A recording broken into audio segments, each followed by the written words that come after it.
Para aqueles que ficam, graças a paz, irmãos, vamos abrir a palavra de Deus em Romanos capítulo 1, versículos 16 e 17. Epístola de Paulo aos Romanos, capítulo 1, versículos 16 e 17. Hoje, particularmente, esse ano é um ano especial para nós evangélicos. Estamos celebrando 500 anos da Reforma Protestante, do advento que ocorreu, mais especificamente, como ponto culminante na Alemanha do século XVI, no dia 31 de outubro de 1517. A gente diz quando a gota d'água que esborrou o copo que estava sendo cheio durante 400 anos fez o copo transbordar. Então hoje nós queremos partilhar um pouco com os irmãos acerca desse evento, não apenas do evento da reforma em si, como é denominado, mas de todo o curso que culminou na reforma protestante e os problemas que surgiram para que ela se tornasse necessária e os benefícios, principalmente em termos doutrinários, que nós obtivemos, e nós somos gratos a Deus por isso. Se você prestar atenção na internet e colocar congressos evangélicos ou encontros evangélicos, a parte daqueles que só se preocupam em ensinar o povo a tentar extorquir Deus para ganhar dinheiro, o restante é 500 anos de reforma protestante. Reforma protestante, então, se tornou um barco da história para nós, e esse texto que nós vamos ler tem tudo a ver com isso, com esse evento e, mais especificamente, com aquele encontro que Martinho Lutero teve com Deus a partir desse texto, quando ele estava preparando as suas aulas para ministrar Romanos na faculdade lá de Wittenberg. Então, o texto diz o seguinte, Romanos, capítulo 1, versículo 16 e 17, porque não me envergonho do evangelho de Cristo, pois é o poder de Deus para a salvação de todo aquele que crê. Primeiro o judeu e também o grego, porque nele se descobre a justiça de Deus de fé em fé, como está escrito, mas o justo viverá da fé. Paulo faz uma citação de Abacuque 2:4. Então vamos orar mais uma vez, vamos pedir a Deus que seja conosco nessa manhã e que pela instrução da tua palavra nós vamos ser abençoados, não apenas pela sua palavra, mas pela história da igreja e como ela pode servir de referência em alguns momentos para nos guiar no caminho do Senhor. Pai amado, nós queremos colocar as nossas vidas mais uma vez diante de Ti nessa manhã. Queremos Te agradecer por todo esse período que nós tivemos, Senhor, antecedendo o momento dessa pregação. Ó Deus, Te agradecemos por celebrarmos, Senhor, e relembrarmos, Senhor, do marco, Senhor, histórico, Senhor, que determinou, Senhor, a salvação a pecadores como nós, Senhor. Queremos Te agradecer pela obra completa, consumada, poderosa, eficaz, suficiente, Senhor, ó Deus, e eterna que o Teu Filho realizou por nós, Senhor, a ponto de que todas as nossas convicções também caminhem nessa direção, não apenas para um Deus que abençoa a nossa vida aqui nesse mundo, mas também um Deus que derramou sobre a nossa vida a bênção eterna da salvação. Por isso, queremos que nessa manhã, Deus, o Senhor esteja abrindo o nosso entendimento, que pelo Teu Espírito o Senhor esteja iluminando o nosso entendimento e que nós possamos também, ó Deus, olhando para o passado, Senhor, ter a nossa fé edificada, Senhor. Nós pedimos e Te pedimos em nome de Jesus. Amém. 500 anos de reforma protestante. A reforma protestante, basicamente para os irmãos que já nos conhecem, nós a consideramos uma ação de Deus trazendo à sua igreja um período de reavivamento que trouxe a igreja ao rumo que ela deveria estar caminhando durante todo o curso da sua história. Infelizmente, a partir do final do século V, século VI, a igreja ela perdeu o rumo, né? Infelizmente começou a deixar que as escrituras se tornassem o alicerce da sua fé, e a partir desse momento a fé que deveria ser canalizada para Cristo e para toda essa obra que Deus havia realizado para salvar o pecador foi canalizada para a instituição denominada igreja. Às vezes nós fazemos uma adição ali que não é pertinente para a época, né? Já começamos a tratar desde o final do século V e mais especificamente no ano 590, quando foi reconhecido oficialmente o primeiro Papa, passamos a denominar a igreja já daquela época como Igreja Católica Apostólica Romana, e na verdade até o século XVI, mais especificamente entre a virada do 16 e 17, é que a Igreja Católica assumiu esse nome, né? Igreja Católica Apostólica Romana, como uma oposição à realidade dos grupos evangélicos que haviam surgido na época da Reforma. Então, até o século XVI e XVII, naquela virada do século, então o que existia era a igreja. Mas, infelizmente, a igreja ela perdeu o seu rumo e, por cerca de 1000 anos, é denominado na história, eu acredito que não é uma denominação correta, se chamar esse período de Era das Trevas, porque ainda, perdendo o rumo em muitos aspectos na caminhada, a igreja ainda se tornou uma bênção para o mundo, não é? Esse período de 1000 anos, mais especificamente quando nós entramos na era medieval, o mundo se tornou uma bagunça, desorganizado, e a teia de aranha que sustentou o mundo até que o advento da organização das nações fosse estabelecido foi a igreja. Então a igreja foi o elo ou a teia de aranha que amarrou o mundo desordenado e fez com que ele passasse por esse período sem se transformar num caos terrível. Então, nesse sentido, ainda nesse período em que a igreja havia abandonado o caminho do Senhor, havia tirado os olhos do Senhor e colocado na instituição, aí se estabeleceu a instituição como meio através do qual a salvação chegava ao pecador e não a Cristo. Isso é a marca de todas as seitas. Então, quando você vai dar uma aula de seitas e heresias e se pergunta qual é o primeiro fundamento que determina a existência de uma seita, é quando ela atribui a salvação dos pecadores a filiação a ela. Então, quando se diz só existe salvação em tal igreja, em tal denominação, em tal grupo, então aí você já sabe que ali está uma seita e não uma comunidade que de verdade serve ao Senhor e segue a Jesus Cristo, porque o fundamento da esperança, o fundamento da segurança não está no Salvador que veio a esse mundo e morreu na cruz. Então, infelizmente, em termos doutrinários, a igreja ela perdeu o rumo da sua caminhada e, como consequência disso, quando a doutrina é imperfeita, o pecado reina. Então, o padrão moral de existência da igreja e de testemunho da igreja, ele simplesmente não foi muito bom, porque ela não tinha as escrituras como fundamento da fé. E é justamente nesse período, mais especificamente, tivemos alguns nomes antes do ano 1000, mas por volta da virada do século XII para o século XIII, Deus começou a levantar no meio da igreja homens comprometidos com as escrituras que queriam duas coisas básicas.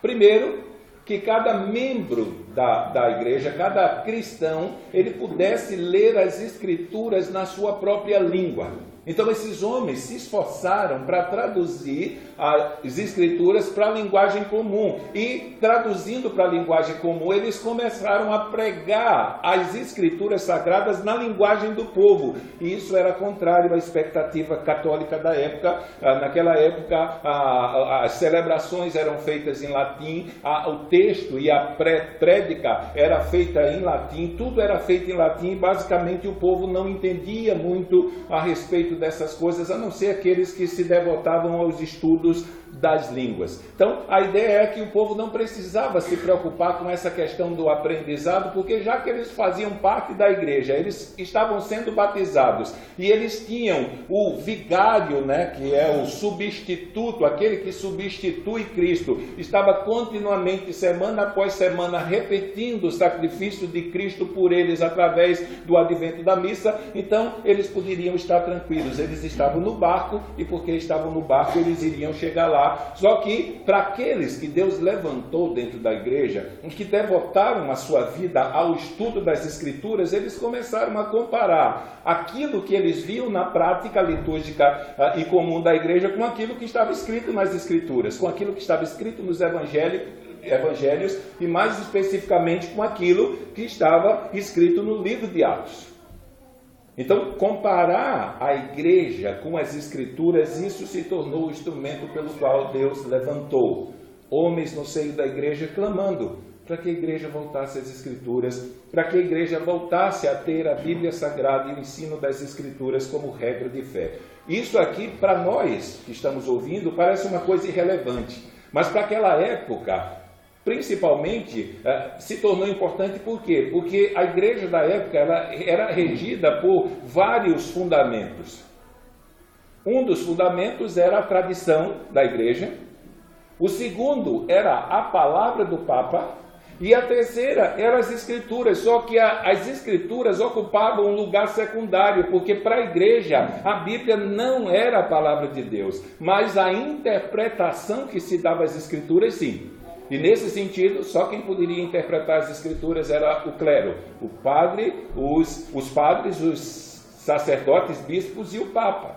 Mas o que de verdade determinava o fundamento da fé da época era a palavra do Papa, mesmo que essa palavra contradissesse aquilo que as Escrituras ensinavam. Até hoje nós ouvimos, quando estamos evangelizando alguns católicos mais estudiosos, eles repetirem a frase que era muito comum: a igreja é a mãe das Escrituras. Então, se a igreja determina alguma coisa e as Escrituras falam o contrário, então vale o que a igreja determinou, porque as Escrituras procederam da igreja, logo a palavra da igreja, a palavra do Papa, vale muito mais do que a da igreja. E aí esses homens que Deus levantou dentro da igreja começaram a lutar para que as Escrituras se tornassem o alicerce da fé da igreja. Um dos princípios de interpretação bíblica procedentes da reforma protestante é que não é a tradição que não é a igreja que determina aquilo que as Escrituras devem ensinar, mas são as Escrituras que determinam aquilo que a igreja deve ensinar e crer. Então tudo deve partir das Escrituras. Então nós tivemos uma série de homens que Deus levantou no seio da igreja.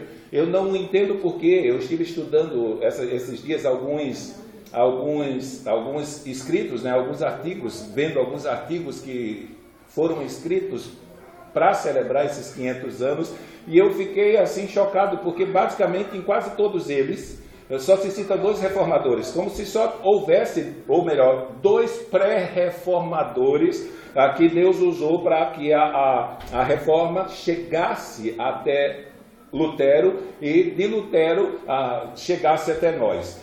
Creio eu que a ênfase nesses 2 homens, que um é John Wycliffe, um reformador inglês do século XIV, e o outro, John Royce, é porque Lutero foi profundamente influenciado por ele. Mas, historicamente falando, o movimento de pré-reforma começa no final do século XII, em 1190, com um homem chamado Pedro Valdo. O movimento que veio a partir do trabalho desse homem no meio da igreja foi denominado de valdenses, e foi o grupo mais perseguido na história da igreja.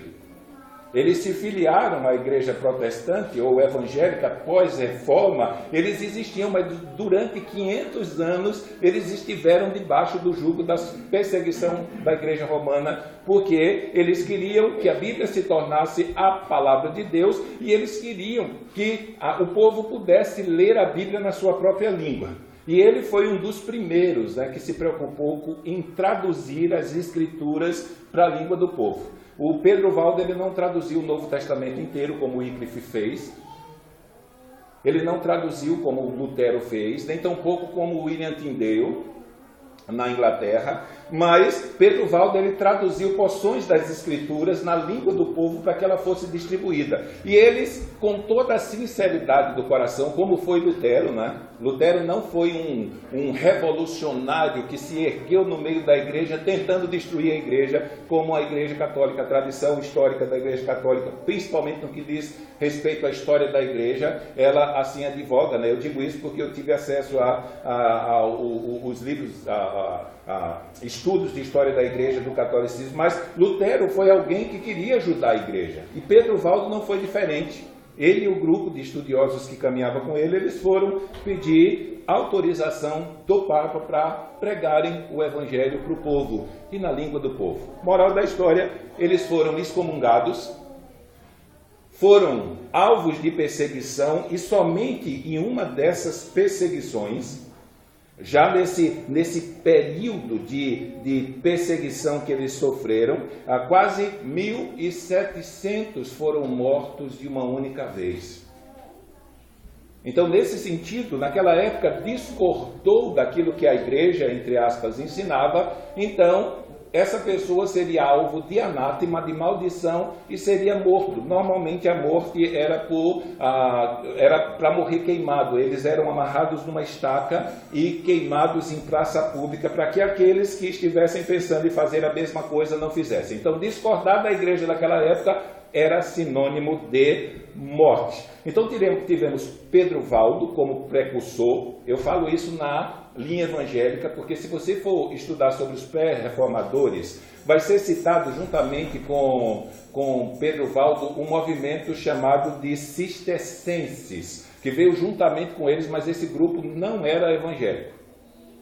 Ele não era cristão, o fundamento da fé deles não era cristão. Então, eles eram chamados de cátaros também, só que eles se opuseram ao catolicismo e se opuseram ao papado e os maus costumes que haviam se inseridos dentro da igreja.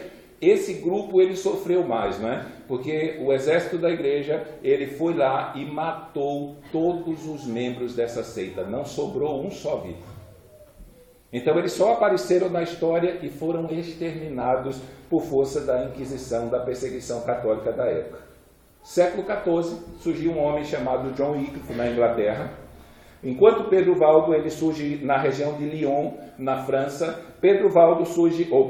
John Wycliffe, ele surge na Inglaterra como alguém que tinha os mesmos pressupostos. O desejo era que a igreja tivesse a Bíblia como regra de fé e prática e que a língua fosse traduzida e que o povo comum pudesse ler a palavra de Deus na sua própria língua. John Wycliffe, ele traduziu o Novo Testamento para a língua inglesa. Às vezes o pessoal faz uma confusão porque diz não foi William Tyndale, já depois da Reforma Protestante.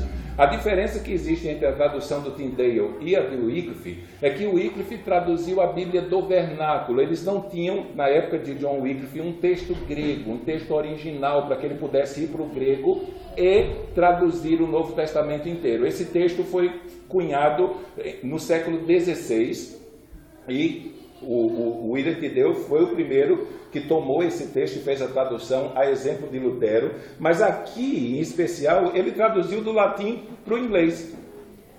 E por força disso, esse homem se tornou alvo de ódio da Igreja Católica. O grupo que surgiu do trabalho de John Wycliffe, eles são chamados de Lollardos, né? Então, se você quer saber sobre esses movimentos, Pedro Valdo, os valdenses, John Wycliffe, os Lollardos, e o fato de John Wycliffe haver traduzido a Bíblia para a língua do povo, isso o tornou um alvo da ira da igreja a tal ponto que John Wycliffe, porque foi alguém poupado e protegido, os que não eram protegidos por reis da época, príncipes, condes, eles encontravam a morte diretamente na fogueira, né? Então, nesse sentido, John Wycliffe, ele desenvolveu o seu trabalho como pré-reformador, pregou o evangelho em todos os lugares, traduziu a Bíblia para a língua do povo e morreu sem ser alvo da Inquisição católica ou do anátema católico. Mas alguns anos depois da sua morte,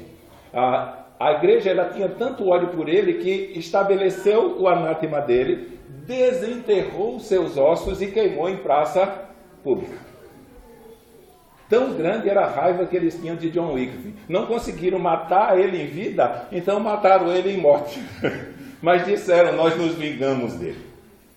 Então John Wycliffe foi um dos prés que se levantaram e que marcaram a história. Após John Wycliffe, nós tivemos no século XV um reformador na região da Boêmia de Praga, chamado John Hus. E esses dois são aqueles que comumente nos filmes Lutero nós vemos a liderança da Igreja Católica criticando ele como seguidor de.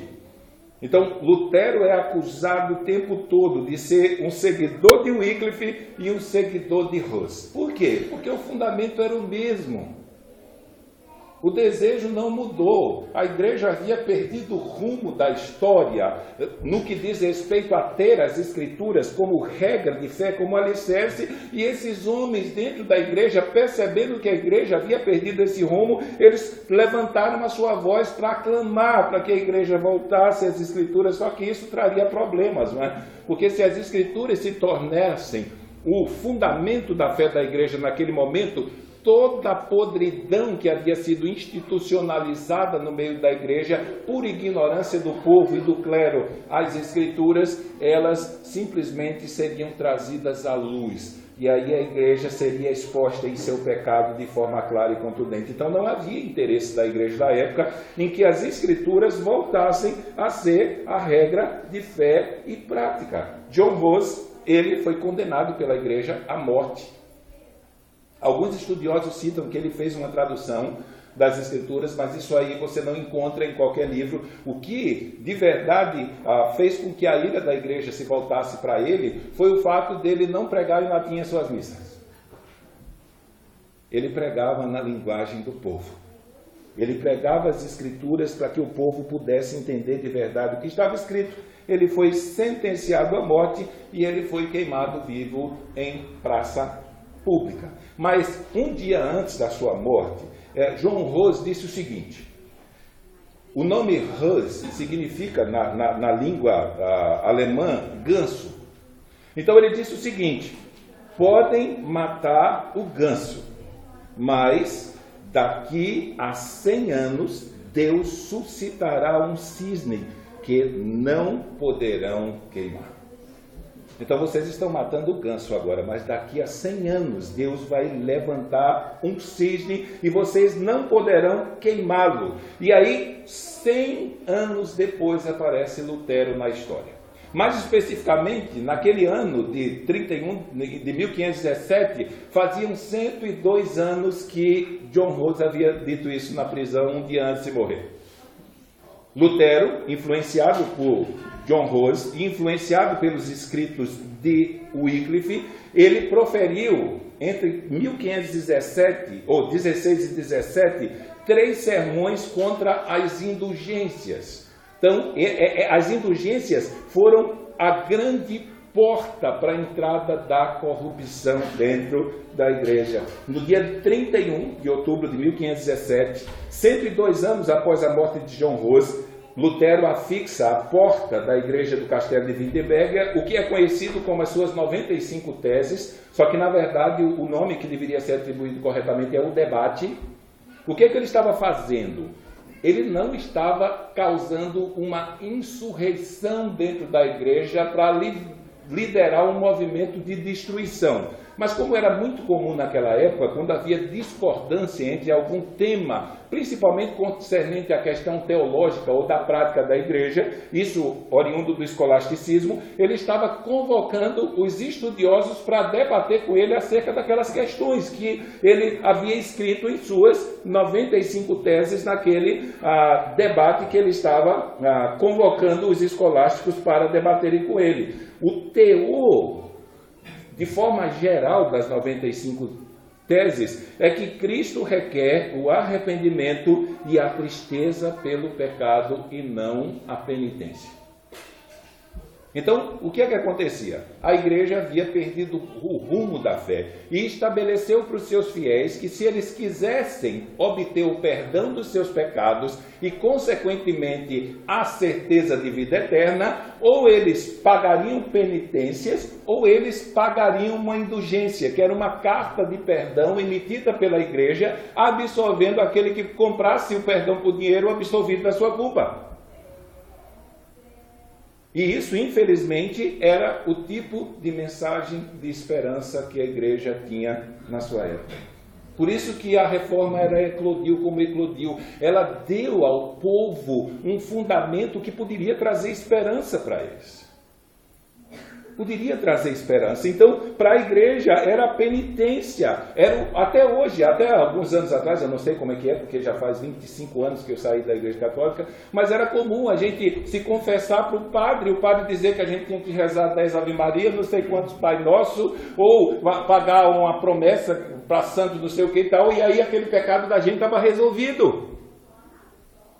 Cerca de quase 500 anos depois a coisa não mudou. E foi a partir desse advento, eu digo que a teoria ou a doutrina errada da penitência, ela se tornou a porta da corrupção como é hoje. Infelizmente, alguns grupos denominados evangélicos, eles estão trilhando o mesmo caminho quando começam a oferecer para o povo bênçãos espirituais da parte de Deus em troca de dinheiro. Então isso é a espiritualização da ganância, cuja tentação maior é a idolatria pelos bens dessa vida. Então, infelizmente, boa parte daquilo que conhecemos como igreja, hoje também pode ser enquadrada num grupo que está precisando urgentemente que Deus o socorra e que se estabeleça do meio deles a realidade de que a Bíblia é a regra de fé e prática. A Bíblia é o fundamento e os seus escritos o fundamento principal da fé, como nós vimos ontem pregado pelo pastor Batista. Então, por que é a porta da corrupção? Porque a partir do momento que você pensa que Deus pode ser comprado, então você não cultua mais um Deus santo, você cultua um Deus corrupto. E Deus não é corrupto, Deus é santo. Ele não pode ser constrangido nem corrompido, porque tudo é dele. Às vezes eu fico abismado assim quando eu vejo aquelas propagandas mais modernas, como era aqui na época que a reforma eclodiu, o cara dizendo, olha, se você der tanto para Deus, Deus vai te abençoar. E eu digo, gente, como é que o povo pode ser tão insano em acreditar em algo desse tipo? Como é que você pode pensar que pode comprar um Deus que não precisa de nada, porque tudo é dele, com migalha? Então aqui, as portas da corrupção se abriram por quê? Porque agora o povo estava aprendendo que se eles de alguma maneira conseguissem dinheiro para pagar a Deus pelos benefícios espirituais que eles queriam, então estava tudo solucionado.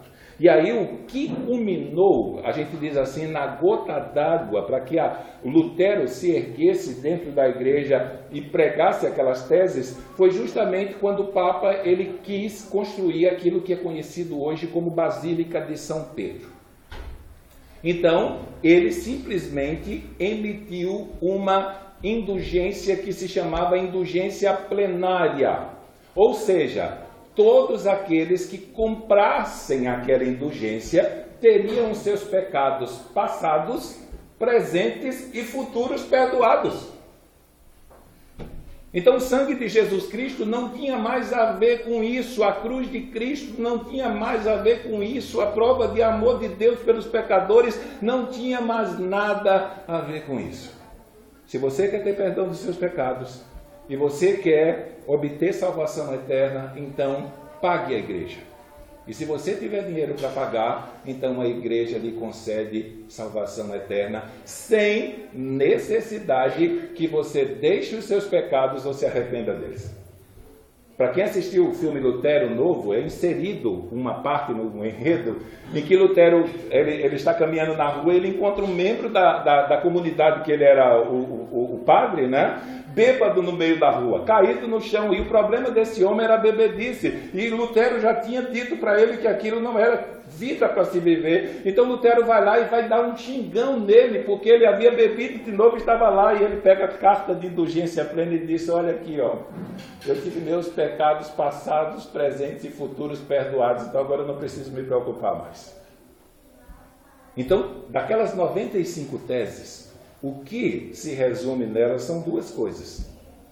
Que Cristo quer que o pecador se arrependa e tenha tristeza pelo seu pecado.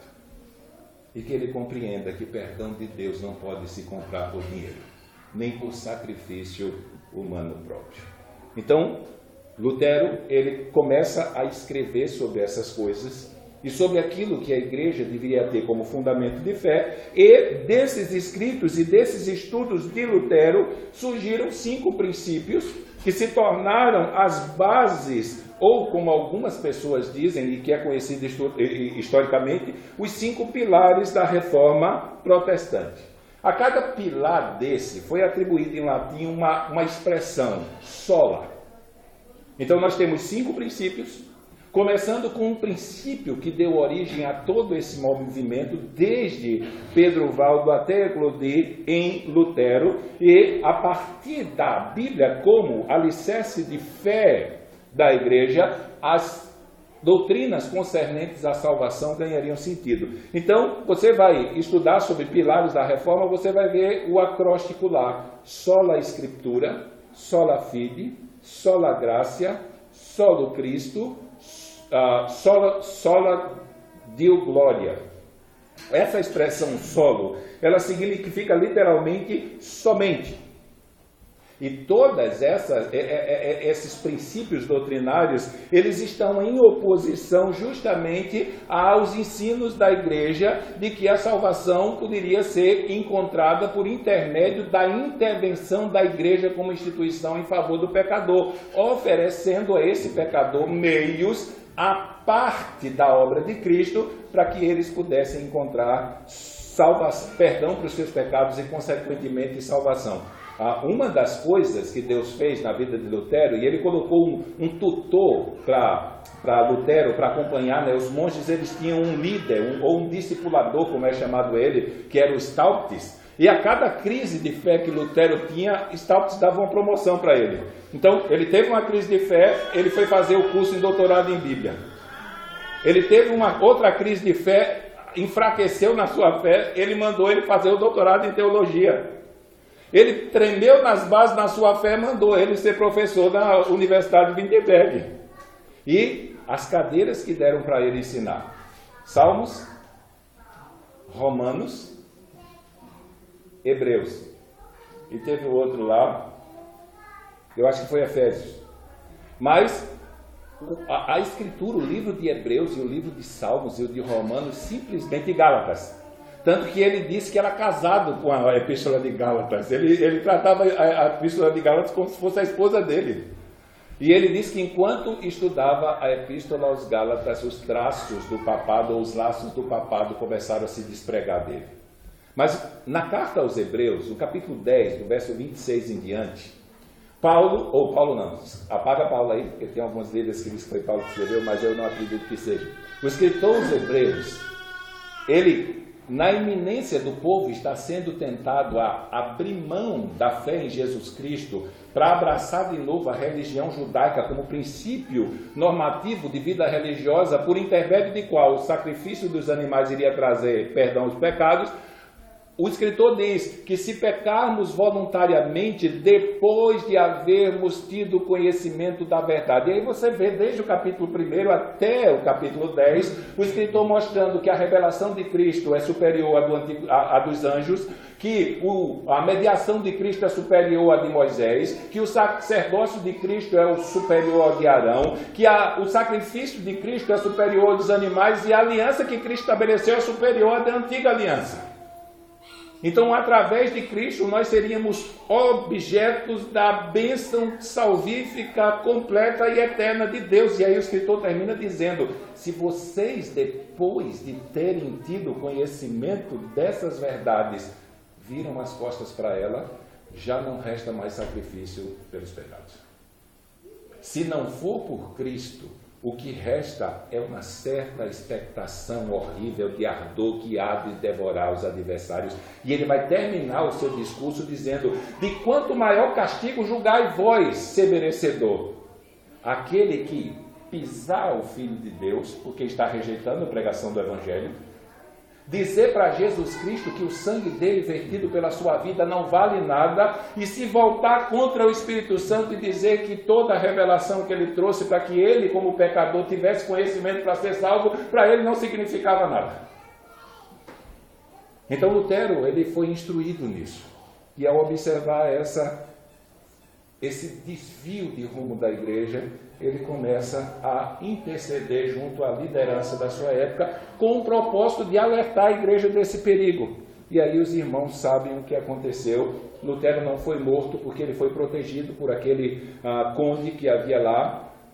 E ele foi, o Frederico da Saxônia, e ele foi protegido lá no castelo, na torre do castelo de Wartburg, e em função disso, ele não sofreu o mesmo dano que John Hus. John Hus foi morto porque na hora do seu julgamento, ou na hora que chamaram ele para debater sobre a sua fé, o conde que havia assinado para que ele fosse preservado em vida, ao ser ameaçado de anátema pela Igreja Católica, ele abriu mão e entregou John Hus na mão da liderança católica para que ele fosse queimado vivo. Mas aqui não. Lutero teve um que bateu o pé e resolveu protegê-lo. A própria tradução para o alemão do Novo Testamento, ela foi direcionada e oferecida para esse conde que protegeu ele, porque foi justamente quando ele estava sendo protegido que ele traduziu a Bíblia lá para a língua alemã.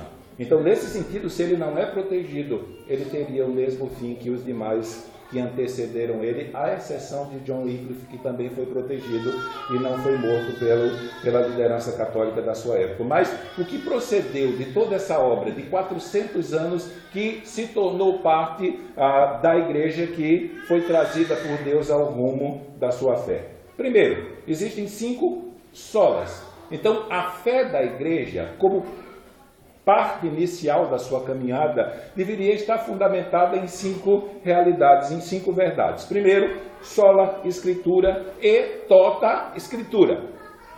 Normalmente o tota não é citado, mas isso faz parte de um conjunto. É somente as escrituras e a escritura toda. Nós não podemos escolher as partes das escrituras que nos interessam.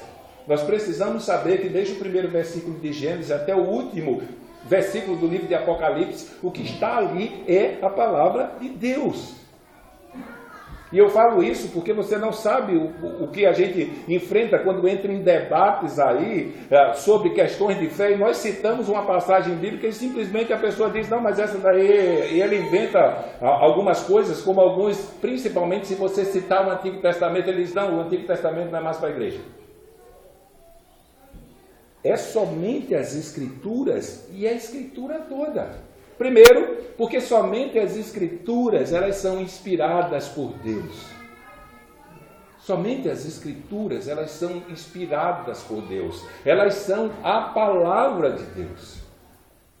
Às vezes as pessoas, quando me perguntam assim, por que a nossa igreja é um pouco diferente das outras, principalmente no que diz respeito a trazer pessoas para dar testemunho sobre aquilo que Deus fez na vida delas, aquelas coisas todas. E eu digo, olha, particularmente, eu não acho que o período do culto em que é separado para a pregação da palavra deva ser substituído por outra coisa. Porque testemunho de ninguém é inspirado. Testemunho de ninguém tem poder para transformar a vida do ser humano, de um pecador para um santo, de um perdido para um salvo. Não tem. Mas, infelizmente, muita gente entra dentro da igreja por força de um testemunho que ouviu. E não pela pregação das Escrituras. E, via de regra, na maior parte dos casos, se torna um desastre.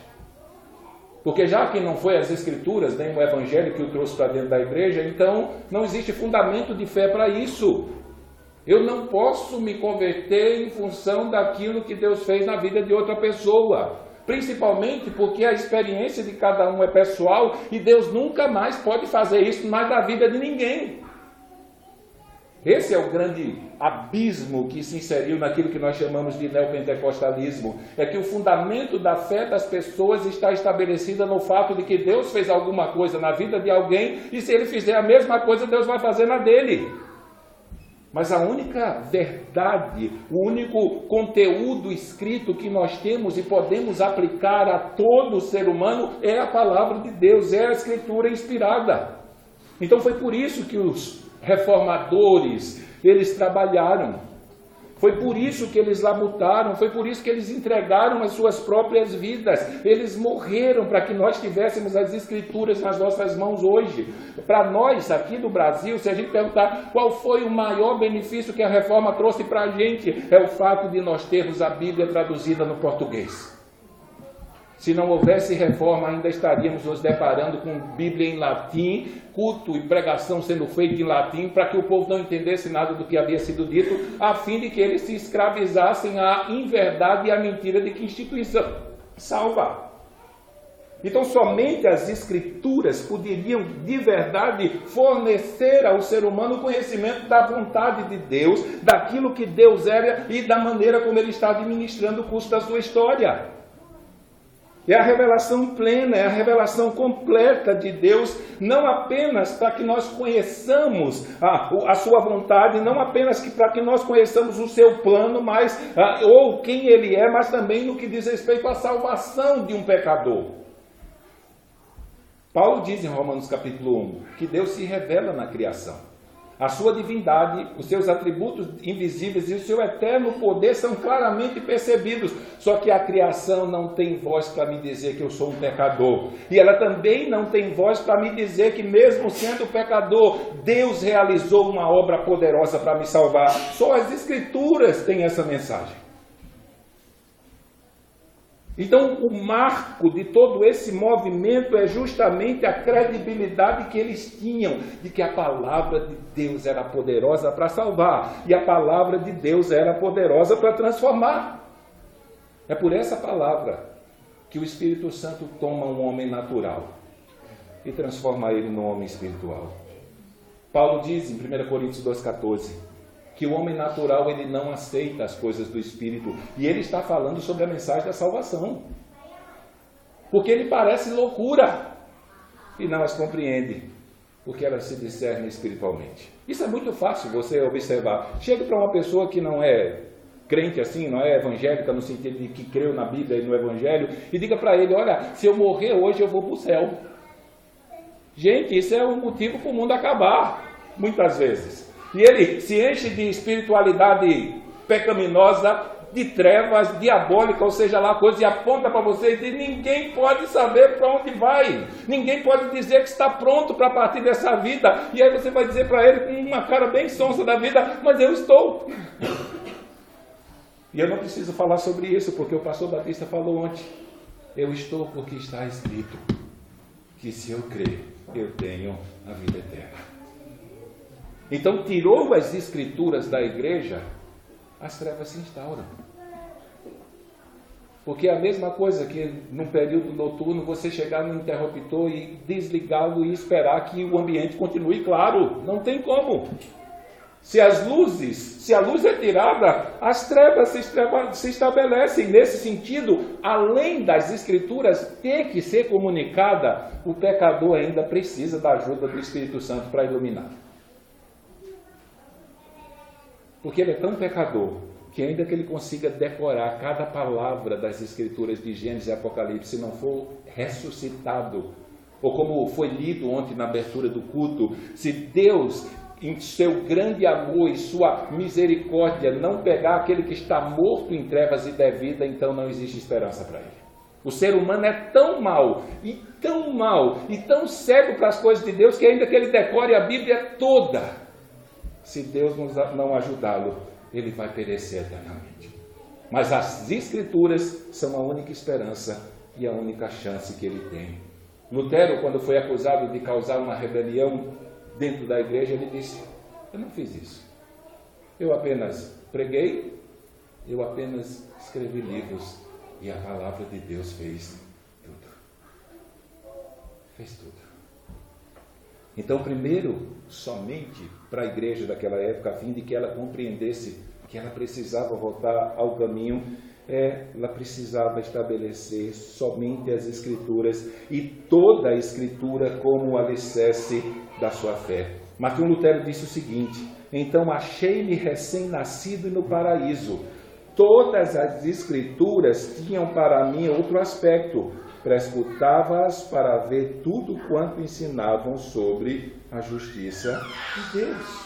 Então a palavra de Deus inspirada é as Escrituras Sagradas, e sem ela a igreja não existe. Paulo diz em 2 Timóteo capítulo 3, versos 16 e 17, toda a Escritura é inspirada por Deus e útil para o ensino, para a repreensão, para a correção, para a educação, na justiça, a fim de que o homem de Deus seja perfeito e perfeitamente habilitado para toda boa obra. É a partir das Escrituras que nós conhecemos esse plano de Deus e as verdades que vão ser utilizadas pelo Espírito Santo, não apenas para nos conduzir à salvação, mas também para transformar a nossa vida, como o pastor Batista tocou ontem, essas duas realidades da fé que insere você no reino e mantém você no reino.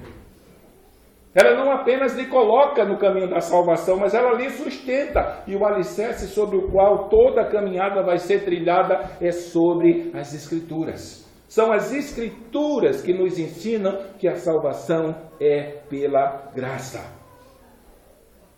A única causa eficiente da salvação é a graça de Deus.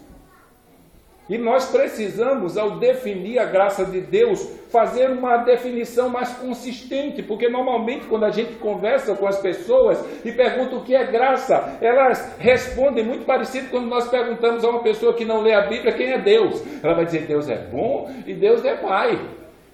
E que mais? E é bom e é Pai. Então, às vezes, nós fazemos isso com a definição da graça. As pessoas nos perguntam o que é graça e a gente responde só, é um favor imerecido. E não dizemos que favor imerecido é esse. Então a graça é o favor imerecido de Deus, conferindo a pecadores que merecem somente a perdição, a salvação eterna. Então a única coisa que nós como pecadores merecemos é a perdição, é a condenação, é o inferno depois da morte, o lago de fogo depois do juízo e a eternidade distante de Deus. Só que Deus nos amou de tal, não existe uma palavra que possa configurar essa expressão de amor, que determinou um meio para que pessoas como nós, que por nossas próprias capacidades, sabedoria e esforço só conseguiríamos nos jogar no inferno, Deus arrumou um jeito de jogar pecadores como nós no céu. E o meio que Ele estabeleceu eficiente para isso foi justamente a graça de Deus. A igreja pregava naquela época que a salvação era por intermédio da igreja. A igreja pregava que o perdão vinha por intermédio de penitência ou compra de indulgência. A igreja pregava que a salvação poderia ser conquistada pelo próprio bom mérito ou esforço humano, mas a graça de Deus, ela se revela como uma oposição a esse tipo de ensino, como foi dito e bem dito ontem pelo pastor Batista. Pela graça sois salvos por meio da fé. Isso não vem de vós, é um dom de Deus, não vem das obras. Não vem das obras. Então qualquer tipo de pregação sobre salvação que diga para você que existe uma parte sua para complementar a obra de Cristo, que você tem que fazer uma parte da caminhada, faça com essa pessoa que ele está lhe pregando e com essa mensagem o que Paulo diz em Gálatas capítulo 1, do 6 em diante. Se você é crente, não deixe o seu pastor estupefato e de boca aberta, horrorizado, como aquela figurinha lá do WhatsApp, quando você fica chocado com alguma coisa. Acreditando nisso, Paulo diz que se nós, ou mesmo um anjo do céu, vos pregue evangelho que vá além da graça, considere essa pessoa como alguém que está debaixo da maldição de Deus. Não siga ele, porque você vai ser um amaldiçoado também. E ele diz no versículo 6 que esse evangelho é outro, não é o evangelho verdadeiro. Não é. E ele diz, eu me admiro que tão depressa vocês deixaram a graça de Cristo para outro evangelho. Vocês deram ouvidos a pregadores amaldiçoados. Isso ele deixa claro. E ele ainda diz no verso 9, por acaso, se eu voltar aqui e disser para vocês, olha, o evangelho da graça que eu preguei estava errado, me chame de amaldiçoado também. Porque o fundamento da certeza é o favor imerecido que Deus estende para os pecadores, dando salvação a gente que não merece, e que nunca vai merecer, e nunca vai conseguir fazer nada para merecer. Porque é pela graça, não é porque Lutero inventou isso, é porque as Escrituras dizem isso. Está escrito, na Escritura que é inspirada por Deus, que é a voz de Deus falando para os seres humanos acerca de quem Ele é, do seu plano e a maneira como Ele administra, da sua vontade e a maneira como Ele administra a história dos homens, para que no fim dela tudo redunde em glória para Ele. Então, se as Escrituras ensinam que a salvação, volta a dizer, a ênfase de Lutero era a salvação. Já Calvino Calvino vai para o outro lado. Então, quando você lê Lutero e lê Calvino, você precisa ter esse cuidado de não querer fazer um encaixe de um e dizer, olha, eles estão falando sozinhos, certinho. Você vai achar, em alguns momentos, aparentes contradições. Porque a preocupação de Lutero era com o pecador ser salvo. A pregação de Calvino era a preocupação dele que uma pessoa que dissesse que era salva provasse com a sua vida santa. Até naquela época já havia alguns que queriam entrar no céu a pulso, professando com a sua boca que era salvo, mas andando no caminho largo aqui e entrando pela porta larga. O caminho espaçoso e a porta larga. Não dá para conciliar as duas coisas. Ou se entra pela porta estreita e caminha no caminho apertado para se testificar, ou não tem jeito. Então, a preocupação de Calvino era com a santidade dos crentes. Tanto que, a parte de toda a crítica contra a doutrina da predestinação e da eleição, o slogan que se tornou marca da reforma para os crentes é: se você é eleito, prove com a sua vida. Porque se a sua vida não provar que você é um eleito, então nada que você confesse com a sua boca vai adiantar, porque não é isso que as Escrituras ensinam. Então, a Bíblia ensina que a graça é o fundamento da fé. Depois, o fundamento da salvação. Terceiro, somente a fé. Por quê? Porque não existe motivo para se gloriar nisso. Para se gloriar. Nesse texto que foi pregado ontem, Paulo é bem claro. No verso 10 ele diz que a salvação não vem das obras. E a ideia de não se gloriar ali, a maneira como o texto original é construído, é para que ninguém se deixe levar pelo pensamento de que nele existe qualquer coisa que possa levar Deus a olhar para ele e dizer: você é o cara. E aí, para que essa salvação pudesse ser aplicada ao ser humano, o meio que nós chamamos instrumental, o meio eficaz é a graça. O pecador só é salvo por causa do favor de Deus, imerecido. Como esse favor imerecido é aplicado à vida desse pecador no momento em que ele crê no Evangelho? No momento que ele crê. O pastor Batista ontem ele fez uma exposição clara de Efésios capítulo 1, verso 10 ao 12. Depois de terem tido conhecimento da verdade, o evangelho da vossa salvação, e tendo nele crido. E eu não criei porque eu sou um cara inteligente. Eu tive um vislumbre de superdotagem. Mas eu criei porque eu estava morto em delitos e pecados. E o Espírito Santo me deu vida. E a partir do momento em que Ele me deu vida, o Evangelho se tornou claro. A cruz de Cristo se tornou clara para nós. Então é o instrumento através do qual a salvação proveniente da graça de Deus como favor é aplicado à vida do ser humano. E é uma fé firme. É uma fé absoluta. É uma fé inabalável. Estávamos conversando sobre isso essa semana, eu e Ana, e eu dizendo para ela que uma pessoa que é salva, ela vai ter dúvida acerca de muita coisa do que a Bíblia ensina na sua vida. Agora, ela nunca pode ter dúvida de uma coisa, que a salvação é pela graça. Porque se alguém não tem convicção de alma de que a salvação é pela graça e ela descansa nisso, ela não está salva. Não está. Ela pode ter dificuldade de entender a onisciência de Deus, essa coisa da humanidade, divindade de Jesus Cristo, e vai tentar, mas não vai conseguir nunca explicar a Trindade, vai aceitar porque está escrito, Agora, com relação ao fato de que ela foi salva, e foi salva de verdade, porque a salvação é pela graça de Deus, isso aí não. Essa é a grande marca do cristão. E é somente essa marca que pode trazer certeza para ele. Então é uma fé firme, é uma fé segura, é uma fé inabalável acerca da realidade que o sacrifício de Jesus Cristo na cruz do Calvário foi suficiente. Então, as Escrituras são um alicerce, a graça de Deus é o fundamento eficiente da salvação, a fé é o meio instrumental através do qual o Espírito Santo, operando na vida do pecador, faz com que esse pecador que não aceita o Evangelho de Jesus Cristo tenha a mensagem, ele agora acha aquilo a coisa mais maravilhosa do mundo. O que é que esse Evangelho tem de tão maravilhoso que fez com que esse pecador não encontrasse outra coisa senão entregar a sua existência e a sua vida a Deus? Ele tem Jesus Cristo. Então, gente, se você prestar atenção, não foi um conjunto de doutrinas montado aleatoriamente. Eles pegaram assim o que tinha na Bíblia, jogaram para cima e disseram: pega um, pega outro. Não.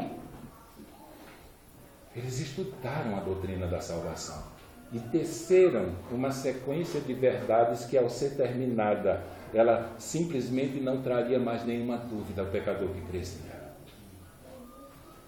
Porque toda essa bênção veio sobre a nossa vida por causa de Jesus Cristo. O advento ou o ensinamento da época é que a igreja é que era o instrumento de Deus para conferir salvação ao pecador. Era a igreja. Se você estivesse na igreja, você estava bem. E não é diferente hoje quando nós dizemos que determinado movimento é seita. A primeira coisa que nós levamos em consideração é o fato deles dizerem que só é salvo quem é membro daqui. Se você é membro de outro grupo, se você é membro de outra denominação, você está perdido. Isso é uma seita. Porque salvação não é por instituição. A salvação é por intermédio de Cristo e da obra que Ele fez para nos salvar. Então, se não é por Cristo, não existe salvação.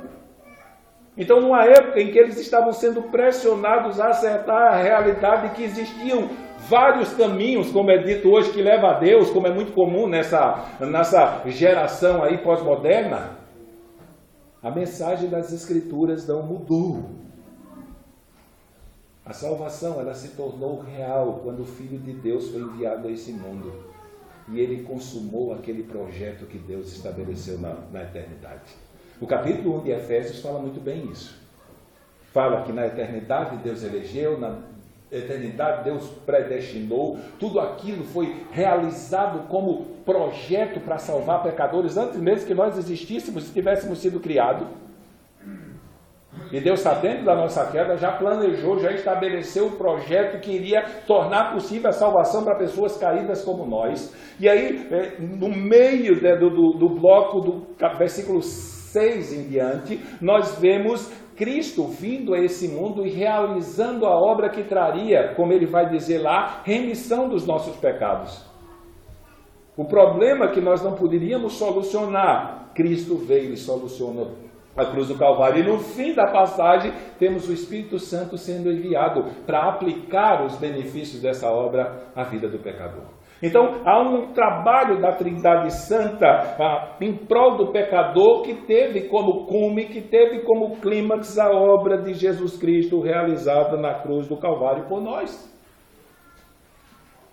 Por isso que quando Lutero estava escrevendo, preparando as suas aulas de Romanos para dar na faculdade da Universidade de Wittenberg lá, quando ele chega em Romanos capítulo 1, verso 17, e ele se depara com a expressão de Abacuque 2,4 sendo repetida por Paulo: o justo viverá da fé. O fardo de medo, o fardo de incerteza, o fardo de temor dele caiu. Que agora ele sabia em quem tinha crido. E ele sabia, exemplo de Paulo, que ele era poderoso para guardar o seu depósito até aquele dia final. Cristo realizou uma obra total. Ele realizou uma obra eficaz. Ele realizou a obra suficiente. Ele não pagou uma parte da prestação e mandou o carnê para a gente se virar. Ele pagou a dívida toda. E porque ele realizou a obra completa, Pedro, quando está escrevendo o livro, Lucas, quando está escrevendo o livro de Atos, falando daquela sermão de Pedro, daquele debate que Pedro estava tendo no capítulo 4, verso 12, ele diz: e não há salvação em nenhum outro, porque abaixo do céu não existe nenhum outro nome dado entre os homens pelo qual importa que sejamos salvos. É só por Jesus Cristo. Não sobra mais para ninguém. Não sobra. E aí é básico, em termos de salvação. Quando nós cremos no Evangelho, o nosso eu desaparece. Desaparece.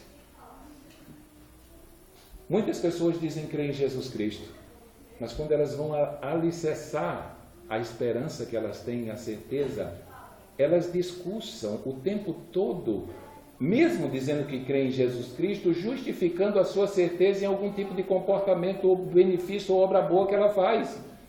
Então, enquanto na perspectiva da salvação existia um eu lá, eu ainda não compreendi o Evangelho. Porque no que diz respeito à nossa salvação, só pode existir Jesus Cristo. O resto é consequência dessa obra. Por último, o último pilar é sobre Dio glória. Todas essas coisas foram feitas para a glória de Deus. No livro de Apocalipse é citado aquela comunidade de santos que já estão lá glorificados.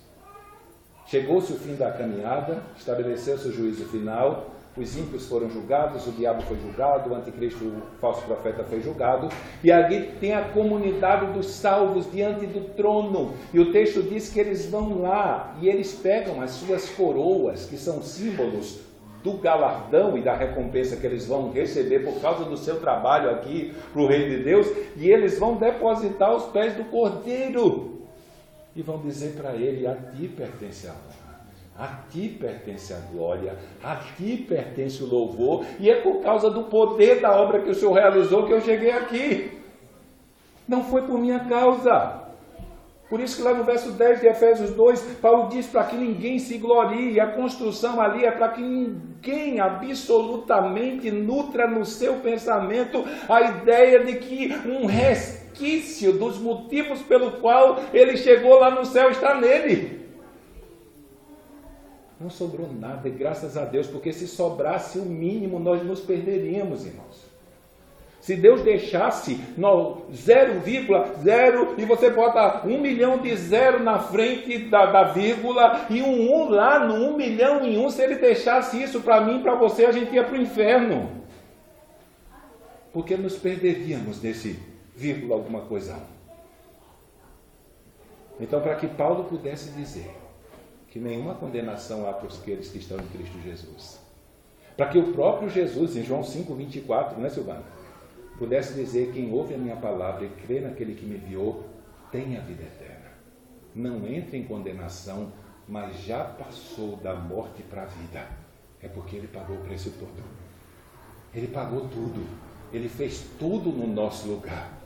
Para que eu e você, olhando para essa obra maravilhosa e pela ação do Espírito Santo sendo impulsionado a dizer efetivamente: eu creio, nós pudéssemos olhar não apenas para o custo da nossa vida, mas para a eternidade, com olhar de certeza, com olhar de esperança.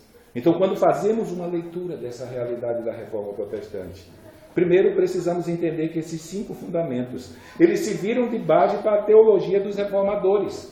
Toda a construção doutrinária procedente da Reforma está fundamentada nessas verdades aqui.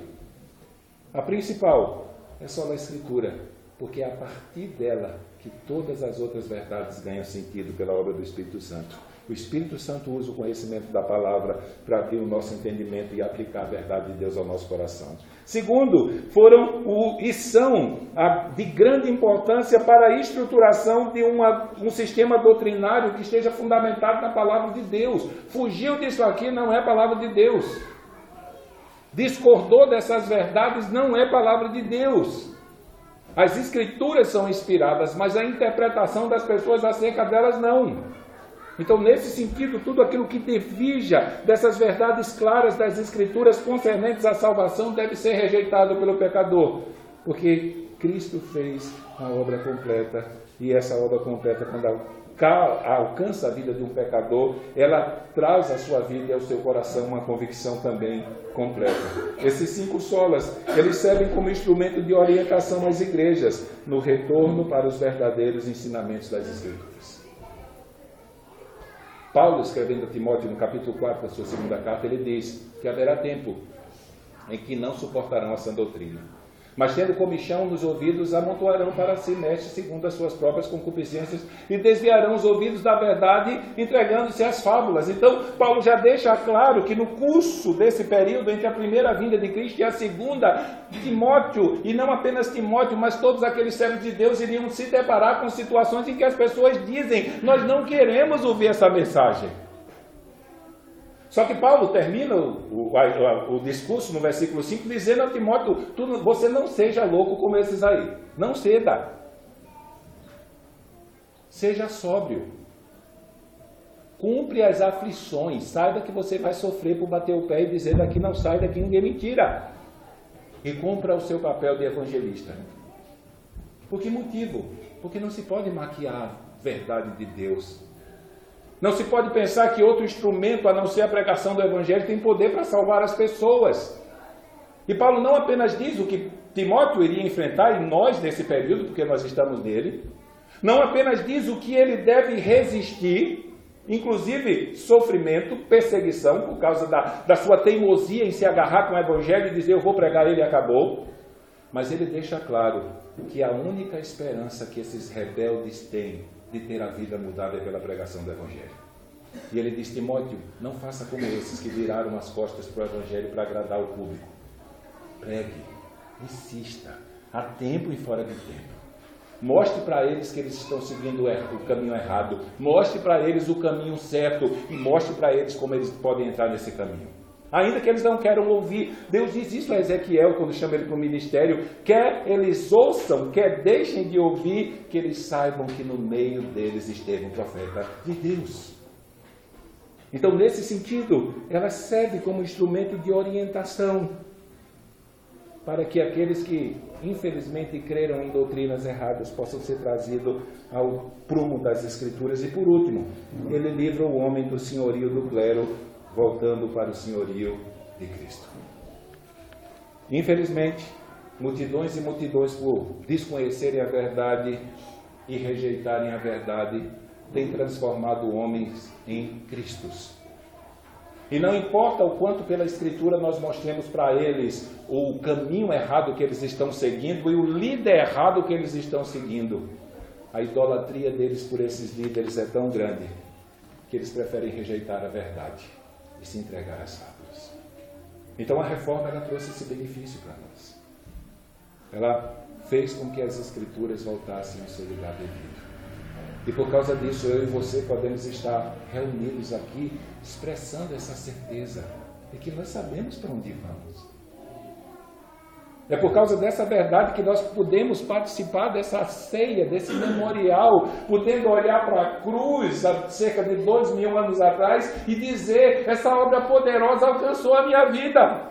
E ela está transformando a minha vida hoje. E não apenas isso, você pode olhar lá para o futuro e adentrar a eternidade e dizer: olha, por causa do que ele fez lá, eu vou entrar nos céus quando ele voltar. Eu vou fazer parte daquele povo que ele vai levar. E por que nós dizemos isso? Fazendo minha as palavras do pastor Batista ontem. Simplesmente porque está escrito. Está escrito. Porque está escrito. Eu quero que você feche seus olhos nessa momento. Queria chamar o pastor Giovanni aqui na frente. E o grupo de louvor. E eu queria que ele cantasse aquela, eu acho que a última canção, em que ele repetiu a última estrofe. E ela deixava claro que é somente por causa da prova de amor que Deus deu